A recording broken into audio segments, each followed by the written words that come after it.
నమస్తే. ఇన్నాళ్ళు నన్ను సపోర్ట్ చేస్తూ, ఎంకరేజ్ చేస్తూ మీ ప్రేమని నాకు అందిస్తున్న ప్రతి ఒక్కరికి కృతజ్ఞతలు. అలాగే ఈ వీడియో కూడా ఖచ్చితంగా మీకు ఉపయోగపడుతుంది. లైక్, షేర్ అండ్ సబ్స్క్రైబ్ చేసి మీ సపోర్ట్‌ని నాకు అందించండి. అలాగే ఈ వీడియో పట్ల మీకున్న అభిప్రాయాన్ని కామెంట్ సెక్షన్‌లో కామెంట్ చేసి తెలియజేయండి. ఇప్పుడు వీడియోని చూద్దాం. నమస్తే, వెల్కమ్ టు అవర్ ఛానల్. నేను పద్మిని. ప్రస్తుతంతో పాటు astrologer, tarot card reader and crystal healer Anupama గారు ఉన్నారు. మాట్లాడదాం. అనుపమ గారు నమస్తే అండి. నమస్తే పద్మిని గారు. ఎలా ఉన్నారు అనుపమ గారు? బాగున్నానండి, థ్యాంక్ యూ. ఫైన్. అనుపమ గారు, పంచగ్రహ కూటమి, ఆ కూటంలోనే ఉన్నాం ఇప్పుడు. ఆల్రెడీ పంచగ్రహ కూటంలోనే ఉన్నాము. చాలా మంది చెప్పేది ఏంటి అంటే పంచగ్రహ కూటమి 5th and 6th వస్తోంది అని అంటున్నారు, విచ్ ఇస్ నాట్ కరెక్ట్. షష్టగ్రహ కూటమి అప్పుడు జరగబోతోంది. బట్ ఇప్పుడు ప్రెసెంట్ మాత్రం ఎప్పటి వరకు ఉందండి పంచగ్రహ కూటమి? 5th మనకి పంచగ్రహ కూటమి 15th వరకు ఉంటదండి. సో జూన్ 15th వరకు పంచగ్రహ కూటమిలోనే ఉంటాం మనం కదా. రైట్. అసలు ఈ పంచగ్రహ కూటమి ఏ గ్రహాల ద్వారా ఏర్పడుతోంది? అలాగే షష్టగ్రహం అంటే 6 గ్రహాలు, మరి ఆ షష్టగ్రహ కూటమి ఎప్పుడు ఏర్పడుతోంది? ఏంటి దీని వల్ల? అంటే గ్లోబల్ గా ఏమైనా ఇంపాక్ట్స్ ఉంటాయా? పర్సనల్ ఇండివిజువల్ గా మన లైఫ్స్ లో కూడా ఏమైనా ఇంపాక్ట్ ఉంటుందా? What is your analysis Anupama గారు? షష్టగ్రహ కూటమి అయితే మనకి రేపు ఆల్రెడీ జూన్ 1st కి యురేనస్, మనం చాలా మంది నెగ్లెక్ట్ చేస్తారండి. వేదిక్ ఆస్ట్రాలజర్స్ యురేనస్ ని కన్సిడర్ చేయరు, వెస్టర్న్ లో కన్సిడర్ చేస్తారు. కానీ వేదిక్ లో కూడా మనం కన్సిడరేషన్ ఎక్కడ తీసుకోవాలంటే మండేన్ ఆస్ట్రాలజీ, అంటే గ్లోబల్ ఈవెంట్స్ ప్రెడిక్షన్స్ చేయడానికి మనకి ఈ ప్లానెట్స్, అవుటర్ ప్లానెట్స్ మనకి చాలా ఇంపార్టెంట్ అయిపోతాయి అన్నమాట. For example Neptune, Uranus, Pluto, ఈ 3 గ్రహాలు రవికి దూరంగా ఉంటాయి. పృథ్వీ పైన ఎఫెక్ట్స్ పడవు అని అనుకుంటూ ఉంటాం మనం. లేదండి, పడతాయి. డెఫినెట్లీ పడతాయి. అంటే ఇవి జనరేషనల్ గా చేసే చేంజెస్ అన్నమాట. ఒక కంప్లీట్ ఒక జనరేషన్ ని మార్పు తీసుకొచ్చే ప్లానెట్స్ అన్నమాట ఇవి. సో ఇంపాక్ట్ కొద్దిగా తక్కువ కనబడుతుంది డే టు డే రొటీన్ లో, కానీ ఎక్కువ కాలం ఉంటుంది కాబట్టి ఒక రాశిలో. సుమారుగా యురానస్, ఇప్పుడు యురానస్ వచ్చేసి మనకి 84 సంవత్సరాలు పడుతుందండి మొత్తం ఒక రెవల్యూషన్ కంప్లీట్ చేయడానికి. అంటే ఏ రాశి నుంచి మొదలెట్టుకుంటే మళ్ళీ ఆ రాశి దగ్గరికి రావడానికి 84 years పడుతుంది. అంటే ఒక రాశిలో 7 సంవత్సరాలు ఉంటది అనమాట యురేనస్. సో ఇప్పుడు యురేనస్ వృషభ రాశిలోకి ఎంటర్ అయింది. మేషం అగ్నితత్వ రాశి నుంచి ఇప్పుడు భూతత్వ రాశిలోకి ఎంటర్ అయింది. అక్కడే ఆల్రెడీ మనకి కొన్ని గ్రహాలు ఉన్నాయి. గురువు, శుక్రుడు, బుధుడు, రవి, ఈ 4 గ్రహాలు ఉన్నాయి. సో ఇప్పుడు యురేనస్ మనకి మొన్న జూన్ 1st కి ఎంటర్ అయినప్పుడు పంచగ్రహ కూటమి లాగా మనం కన్సిడర్ చేసుకోవచ్చు. కానీ జూన్ 5వ తారీఖు 6వ తారీఖు మాత్రం చంద్రుడు ఎంటర్ అవుతాడు కాబట్టి మనకి షష్టగ్రహ కూటమి ఏర్పడుతుంది. సో జనరలీ ఆల్రెడీ మనకు ఒకసారి కోవిడ్ ఇన్సిడెంట్ జరిగింది కాబట్టి షష్టగ్రహ కూటమి అంటే రకరకాలుగా భయాలు ఉన్నాయి జనాలలో. అదే కోవిడ్ రావడం, లాక్డౌన్ రావడం, అట్లాంటి సిచ్యువేషన్స్ ఉండవు. ఎందుకంటే ఇక్కడ మనకి ఆ వాయుతత్వం ఎక్కడ కనిపించట్లేదు. అంటే బ్రీదింగ్ ఇష్యూస్ కి, వైరస్ స్ప్రెడ్ అవ్వడానికి అట్లాంటి ఇష్యూస్ కనబడట్లేదు. కానీ యురేనస్ అనే ఈ గ్రహం ఏంటి అంటే బేసికలీ మనకి కొద్దిపాటిగా హయ్యర్ వర్షన్ ఆఫ్ బుధుడు అని చెప్పుకోవచ్చు అనమాట. ఓకే, మనకి ఏరోస్పేస్ ఇండస్ట్రీస్ అవ్వచ్చు, sudden shocks, sudden earthquakes రావడానికి, భూకంపాలు రావడానికి, ఏదైనా సడన్ గా జరిగిపోవడానికి అన్నమాట. ఎందుకంటే రూలింగ్ వచ్చేసి కుంభరాశిని రూల్ చేస్తారు యురేనస్. మనకి తెలుగులో ఏమంటారంటే అరుణుడు అని కొంతమంది అంటారు, ప్రజాపతి అని కొంతమంది అంటారు, ఇంద్రుడు అని కొంతమంది అంటారు. సో ఇప్పుడు ఇంద్రుడి నేచర్ మనకి స్వతహాగా మైథలాజికల్ స్టోరీస్ తెలిసిన ప్రకారం అయితే కొద్దిగా అగ్రెసివ్ గానే ఉంటూ ఉంటారు. కాబట్టి ఈ ప్లానెట్ కొద్దిగా ఇరెటిక్ బిహేవియర్ ఉంటుంది అనమాట. అంటే రెబెల్ గా ఉండే ఛాన్సెస్ ఎక్కువ ఉంటాయి. ఆ డామినెన్స్ అంతా కూడా కొద్దిగా రెబెలియన్ గా ఉంటుంది అనమాట.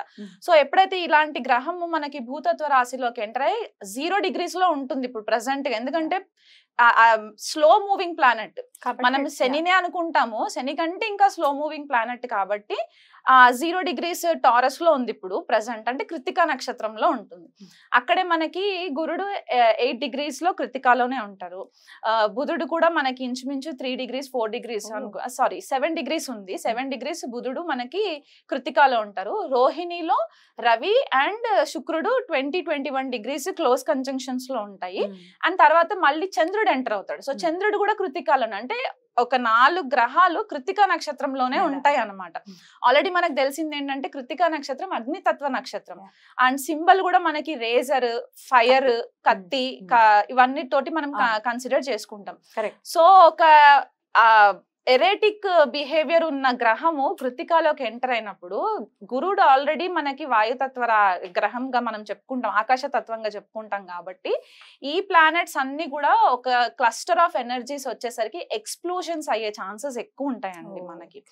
అందులో యురేనస్ ఏంటంటే 84 years అని చెప్పాను కదా, క్రితం జరిగిన ట్రాన్సిట్ ఎప్పుడు అని అంటే 1940వ సంవత్సరంలో జరిగింది ట్రాన్సిట్. అప్పుడు టారస్ లో ఉన్నారు, అప్పుడు వృషభంలో ఉన్నారన్నమాట యురేనస్. 1940లో మనకి యాక్చువల్ గా సెకండ్ వరల్డ్ వార్ స్టార్ట్ అయిందండి. సెకండ్ వరల్డ్ వార్ స్టార్ట్ అయింది. ప్రేక్షకులు కావాలంటే వెరిఫై చేసుకోవచ్చు మన టైమ్ లైన్స్. సో 1939 అంటే ఆల్మోస్ట్ మేషరాశిలో నుంచి లీవ్ అయ్యి టారస్ లోకి ఎంటర్ అయ్యే టైం కంటే సెప్టెంబర్ 1939లో 1939వ సంవత్సరంలో మనకి సెకండ్ వరల్డ్ వార్ స్టార్ట్ అయ్యి అదొక 7 సంవత్సరాలు కంటిన్యూ అయింది అనమాట. సో 46 వరకు మనకి అది కంటిన్యూయేషన్ లోకి వచ్చి అప్పుడు మనకి సెకండ్ వరల్డ్ వార్ మొత్తం ఒక పీస్ లెవెల్లోకి వచ్చింది. సో ఆ దేశాల పైన యుద్ధాలు జరగడం, రకరకాల ఇష్యూస్ మనం ఫేస్ చేసాము, ఫైర్ ఎక్స్ప్లోషన్స్ ఇట్లాంటివన్నీ చూసాం. సో ఇప్పుడు కూడా ఇంచుమించు వార్ వస్తుందా అంటే నేను 100% వార్ వస్తుంది రావాలని ఏం లేదు, వరల్డ్ వైడ్ గా ఎక్కడైనా, వరల్డ్ వైడ్ గా ఎక్కడ.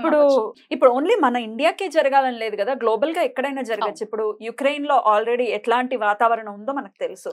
సో ఇది ఇంకొంచెం ఎన్హాన్స్ చేస్తుందని అనుకోవచ్చా ఈ గ్రహ కూటమి? అవునండి, అవుతుంది. యుఎస్ తోటి కూడా కొద్దిగా ఇష్యూస్ రావడము, యుఎస్ రష్యా యుక్రెయిన్ కి ఇష్యూస్ రావడము, మళ్ళీ ఇప్పుడు మనకి ఇక్కడ అరబ్ కంట్రీస్ లో కూడా మనకి కొద్దిపాటిగా ఇష్యూస్ రావడము, ఇండియా వైపు కూడా మనకి ఇప్పుడు ఇండియా ప్రకారం తీసుకుంటే మన భారతదేశ ఇండిపెండెన్స్ వచ్చిన చార్ట్ ప్రకారం చూసుకుంటే గనక మనది వృషభ లగ్నం అవుతుంది. సో లగ్నంలోనే మనకి షష్టగ్రహ కూటమి అనేది ఏర్పడుతుంది. ఈ రిజల్ట్ మనకి ఆ రోజే కనిపిస్తుందా అంటే ఆ రోజు కనిపించక్కర్లేదు. ఇది ఒక ప్రాసెస్, స్లో మూవింగ్ ప్రాసెస్ కాబట్టి it will take some time అన్నమాట. ఆ మొత్తం ఎనర్జీస్ అంతా కల్మినేట్ అయ్యి మనకు ఒక ఎండ్ రిజల్ట్ రావడానికి. కాకపోతే ఇక్కడ మనకి ఇంటర్నేషనల్ లెవెల్లో కూడా మనకి కొద్దిపాటిగా ఇప్పటి వరకు ఏదైతే మనకి ఆ ఫ్రీనెస్ ఉండిందో in terms of international leaders తోటి మనకి కమ్యూనికేషన్స్ అవ్వచ్చు, లేకపోతే మనకి వాళ్ళతో ఉన్న ఫ్రెండ్షిప్స్ అవ్వచ్చు, కొద్దిపాటిగా డిస్టర్బ్ అయ్యే ఛాన్సెస్ ఉంటాయండి. మన నేషనల్ లీడర్స్ కి కూడా కొద్దిపాటిగా థ్రెట్ ఉండే ఛాన్సెస్ కూడా ఉన్నాయి రాజకీయ నాయకులకి. అండ్ మనకి ఇంకొకటి ఏంటి అంటే ఇప్పుడు ఇండియా చార్ట్ అని చెప్పేసి అనుకున్నాం కాబట్టి మనకి నార్త్ లో ఎక్కువ ఇది చూసుకుంటే భూకంపాలు వచ్చే ఛాన్సెస్ మనకి నార్త్ లో ఎక్కువ కనబడుతూ ఉంటాయి. సో ఈ గ్రహాలన్నీ వీక్షణ మనకి వృశ్చిక రాశి పైన పడుతుంది. ఇప్పుడు అందరి కళ్ళంతా వృశ్చిక రాశి పైన ఉంటుంది అనమాట. ఎందుకు అంటే ఈ షష్టగ్రహాలన్నీ కూడా 7th ఆస్పెక్ట్ వృశ్చిక రాశి పైన పడుతుంది. కుజుడు ఆల్రెడీ మేషరాశిలోకి ఎంటర్ అయ్యి మేషరాశి నుంచి 8వ ఆస్పెక్ట్ వృశ్చిక రాశి పైన పడుతుంది. రాహు 9వ దృష్టి మనకి వృశ్చిక రాశి పైన పడుతుంది. అండ్ ఇక్కడ కుజుడు ఆల్రెడీ శని వీక్షణలోనే ఉన్నారు. సో మొత్తం 9 గ్రహాలు వృశ్చిక రాశి పైన పడుతుంది చూపు. అండ్ షష్టగ్రహ కూటమి మాత్రం వృషభ రాశిలో జరుగుతుంది. సో మన లైఫ్ లో ఎట్లాంటి ఈవెంట్స్ అంటే మనకి వృషభ రాశికి సంబంధించిన కారకత్వాలు, వృశ్చిక రాశికి సంబంధించిన కారకత్వాలు ఎఫెక్ట్ అయ్యే ఛాన్సెస్ ఉంటాయి. సో మనకి నార్త్ ఇండియాలో భూకంపాలు వచ్చే సంఘటనలు, సౌత్ ఇండియాకు వచ్చేసరికి ఎస్పెషల్లీ తెలుగు రాష్ట్రాలు, తమిళనాడు, కర్ణాటక, కేరళ ఇటువైపు ఫ్లడ్స్ వచ్చే ఛాన్సెస్ ఎక్కువ ఉంటాయి. వర్షాలు, సునామీస్, సైక్లోన్ ఎఫెక్ట్స్, దానివల్ల కొద్దిగా జన నష్టము. అండ్ మనకి ఇంకొకటి ఏంటంటే మనకి టారస్ వృషభ రాశి మనకి అగ్రికల్చర్ కి కూడా సంబంధించింది. అంటే పంటలు, పాడి పంటలు ఇవన్నిటికీ కూడా మనకి ఫుడ్ రిసోర్సెస్ కాబట్టి అక్కడ పంట నష్టం కొద్దిగా జరగడం, వర్షాల వల్ల, బీభత్సమైన వర్షాల వల్ల కొద్దిగా పంట నష్టం జరగడము. అండ్ టారస్ మనకి ఫైనాన్షియల్ రిజర్వ్స్ కూడా కదా. సో ఫైనాన్షియల్ గా కూడా మనకి కొద్దిపాటిగా డిస్టర్బెన్సెస్ రావడము, సడన్ చేంజెస్ రావడము, గ్లోబల్ అంటే మనకి ఇంటర్నేషనల్ లెవెల్ అండ్ మనకి నేషనల్ లెవెల్లో కూడా ఫైనాన్షియల్ రీస్ట్రక్చరింగ్ జరిగే ఛాన్సెస్ ఈ షష్టగ్రహ కూటమి ఎఫెక్ట్స్ వల్ల జరిగే ఛాన్సెస్ ఉన్నాయి. అండ్ అది కాకుండా స్పెసిఫిక్ గా ఇది ఎవరికి ఎక్కువ వర్తిస్తుంది అంటే ఇండివిజువల్ హారోస్కోప్స్ లో కూడా సడన్ గా ఫైనాన్షియల్ రిసెంట్మెంట్ రావడము.